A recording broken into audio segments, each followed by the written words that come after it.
Good morning, everyone. My name is Byron Lehman. This is the uh, Jittery Goat YouTube channel. I also have a website. It's called the Jittery Goat. It's at jitteryg.com, and that's where you'll find my short stories as well as links to my novels on Amazon. So if you have an opportunity, please stop there and help support another starving writer. Uh, I'd like to mention just a few things about my YouTube channel or about my videos in particular. Uh, I know some people who put together videos, they take a lot of time to edit them to make them perfect. And myself, I don't do that. I try to shoot it a couple times through, and I pick maybe the best one. And even if it's not very good, I still pick one of them. And oftentimes, when you see someone do a video, they'll misspeak and they'll say it over again, and they'll edit the misspeak out. And so as a result, there's a jerk in the video. I know sometimes when I see that, I think I'm having a brain zap. And so anyway, I just shoot the video straight through and kind of hope for the best. So that means I'll misspeak a lot. I'll stammer and stutter a lot, which I do normally anyway. So I'm a stammerer. So anyway, that's what you're going to get with my videos. But more than anything else, I think that what I want to do is just have a conversation with people. And I think conversations kind of flow naturally. And there are mistakes in conversation. You back up and you start over again. Life is not edited. It's one time through. So anyway, that's the way my videos will be.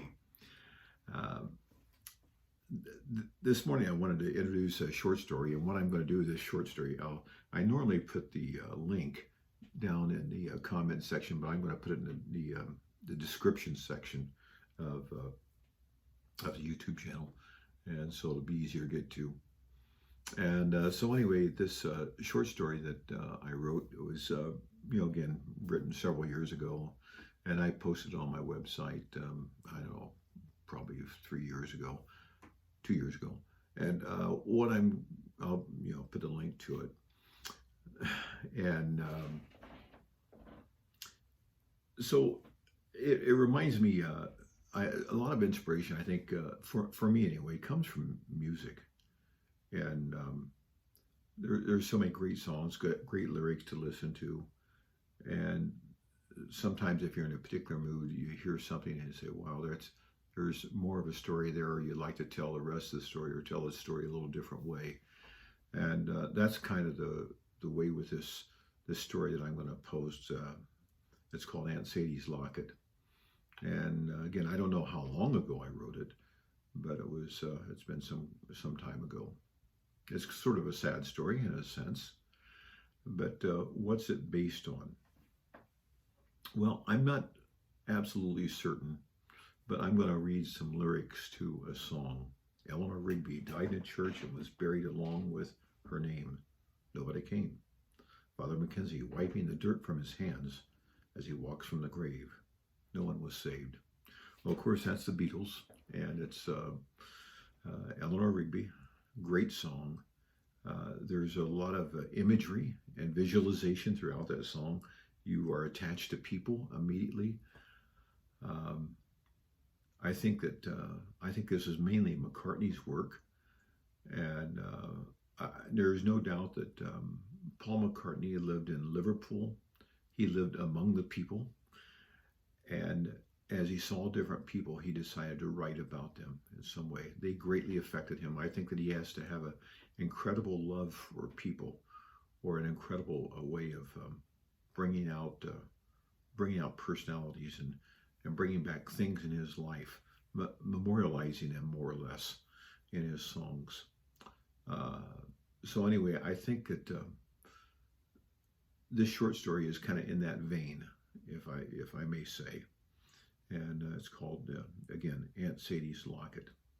Perhaps if McCartney ever reads my short story, he can write a song called Aunt Sadie's Locket.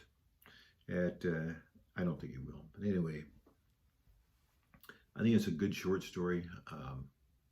it's one that kind of tugs at the heart a little bit. And again, I think it's something that you'll enjoy, or else I wouldn't recommend it.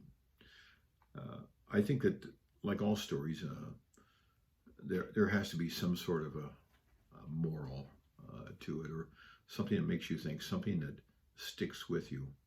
And so here's a phrase, a couple sentences out of this short story that kind of capsulizes, um, I think, what this short story means to me and what I try to project to others. And here's the thing too, um, what a short story means to me is not what it means to other people. Isn't it true, when you read something, the writer intends one thing, and everyone who reads it gets something else out of it? 10 different people read it, 10 different things out of it. Obviously some people will get the same thing, but we all read it with a different intent, different perspective. So here's the words that I got out of the short story that I'm going to share with you. And it says, possess nothing larger than your heart and a memory.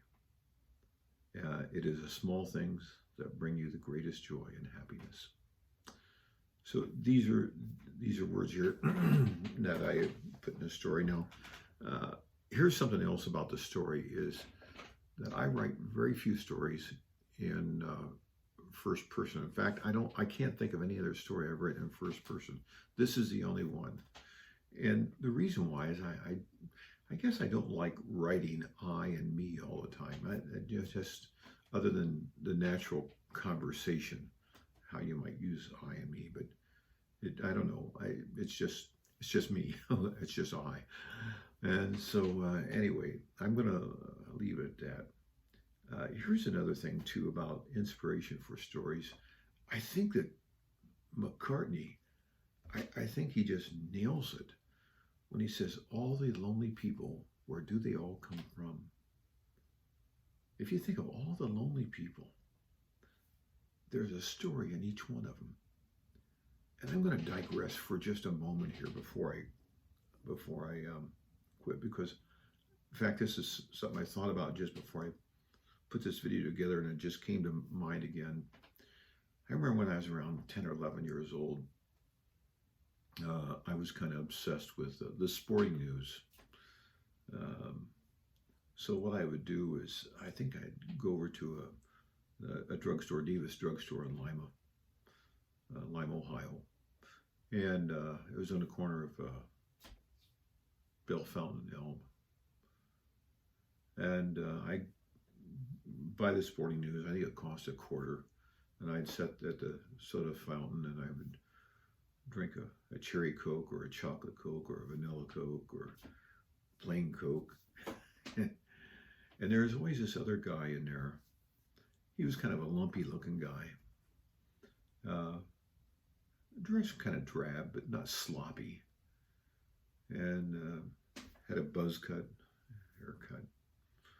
And sometimes he'd wear a little cap. And he'd read comic books. He it was back when they had, I don't even know they have comic books anymore, but they had a comic book rack.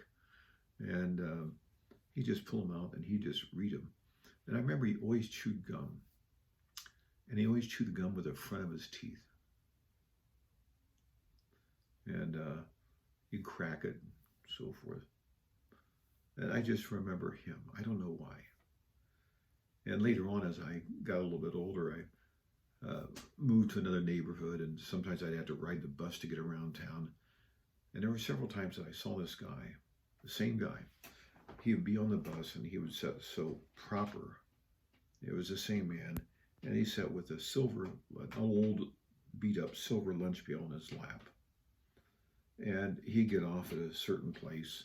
And I think I might even have been on the bus when he's gotten on. I never knew where he worked. I'm going to assume that he would probably lived alone. I don't know. I just don't know. But I always thought there's got to be a story there. Maybe I'll write one someday. I don't know. But I just happen to think of him when I thought about all the lonely people, because I've never, ever seen him speak with anyone or be with anyone. In fact, I don't think I ever talked to him of all the times that I saw him. You know, you see see a person rather, time and time and time again. At least you say, "Hey, how you doing?" But of course, I was a kid and he had grown up. But anyway, I just happen to think of all the lonely people. There's inspiration for stories there. So thanks for tuning in. Thanks for listening. And Sadie's Locket is going to be linked in the description section of this video. And so anyway, do good stuff, read good stuff, write good stuff, and by all means, see good stuff in others. Okay, take care. Bye.